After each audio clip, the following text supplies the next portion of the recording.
let me introduce you to this planet Earth. Throughout history, human beings have been developing not only their lives, but the way they interact with their context. From the discovery of fire, the creation of the wheel, or the metal handling, to the introduction of artificial intelligence nowadays. Also, the way our planet is divided has changed drastically since prehistory. We have frontiers that create countries, politics that can decide who can live where, and basically the economy has been the game changer of which country can afford better infrastructure to the urban life that is developing. With this in mind, it can be stated that only the place where you are born can define your quality of life. Look, here we have James and Kadir. Both were born the same day, same year, but in different countries.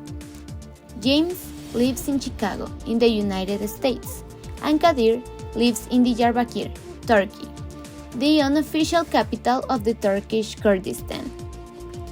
We can see them together and think they might even become friends in the future. But as they grow up, we are going to find some differences that can be alarming. While James has more opportunities in the future to finish 12 years of schooling, Kadir's school in Diyarbakir will have already been closed 4 times by the authorities. James is going to be able to speak and learn his native language while growing up in the States. Kadir is going to have trouble finding a school where Kurds are accepted for a whole scholar year, and also be able to learn in his native language. When trying to find a job, James is 5.30% likely to be unemployed, while Kadir's percentage goes up to 10.24%. Now, Kadir needs to leave his hometown, but the lack of education is going to be a troublemaker in his life. He has to conform with the opportunities he gets based on the resources he could use while growing up. In this perspective, Kadir is at an evident disadvantage between James. But let's change things more. Here we have Maryam, Kadir's sister.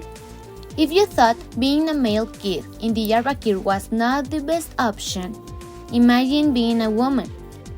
Not only in this city but in the whole world, women are at a clear disadvantage since the moment of their birth.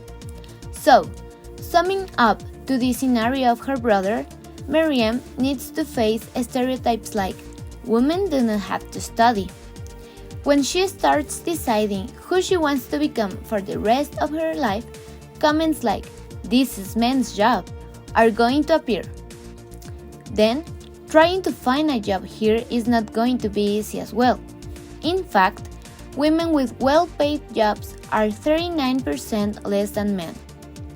Finally, if Maryam decides not to have kids to search for a professional life, she is going to be guilty of breaking the traditional Turkish family model. I know, all this sounds horrible, but now we have the power of change when solutions enter the life of these kids. Before they grow up, we can give them the tools they need with these concepts for innovation. Here we have the pop-up schools arriving to Kadir and Maryam's lives. You can easily tell it is only a box, but wait, when they open it, a square structure begins to inflate, only to become their school for the next couple of days. We have to remember that in this part of the world, sadly, armed conflicts are pretty common, so regular schools close to become shelters. We need structures that can be assembled quickly, and here is where the pop-up schools appear as a solution. Now look, here comes Bilal, a new friend of Kadir and Maryam. He is from Syria, and all his family has moved to Diyarbakir to escape from terrorist groups. But in some weeks, he is moving even more miles away. But don't worry, he is going to keep with him the magic box for pop-up, his personal school. But in all these cases, how does this school work? Well, when the structure is completely ready, the person who wants to use the cabin needs to register his or her personal ID in the sensor. The data that is going to be collected here is name, age, scholar year, interests, and localization. When this data is uploaded, the software can personalize the experience for the user, design a study plan according to the person, show them in virtual reality normal days lived by adults who have studied the professions that might be of interest to them, show them other countries in the world, and finally, a personal digital assistant that can help out with asking information to schools and universities for scholarships and how to afford everything needed to study abroad if they want to. Wow! Look how the pop-up schools have changed these kids' lives. They now seem more enthusiastic about their future and how they can live from now on. They are a complete new version of themselves. Now, our young adults, Kadir and Miriam, are looking for a job. They have returned to their natal city, Diyarbakir, to continue their lives. But where is the right place to announce they are searching for a job or to look for new offers? Well, in the center of the city, we find this, the new Diyarbakir's Community Center. It looks amazing, right?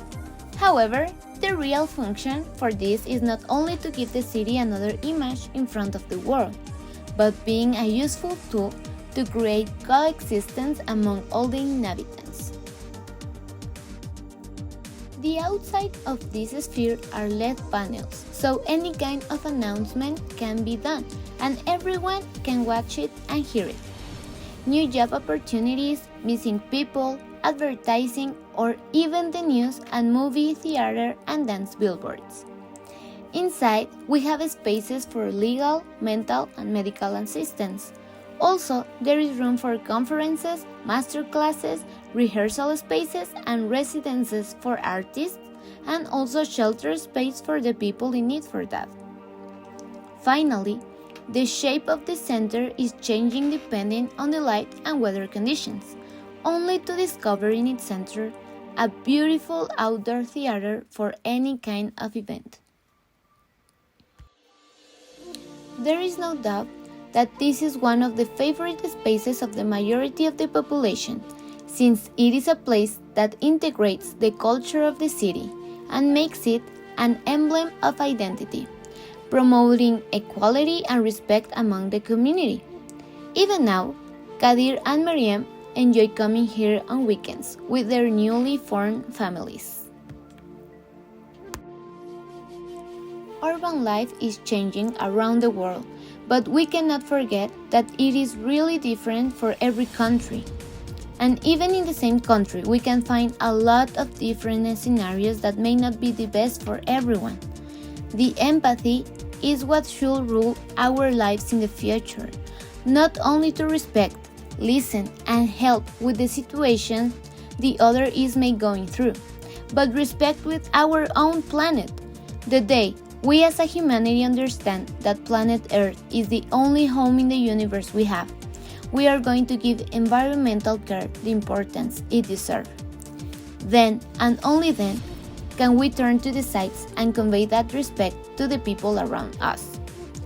It's in our hands to change the world we now currently know. Not only for us, but for the future generations, for kids like Kadir, Miriam, and Bilal that may not have the same opportunities to accomplish their goals in life. We have to use the privilege with which we were born and start taking care for the others, with solutions that can change the game. So, which path will you choose?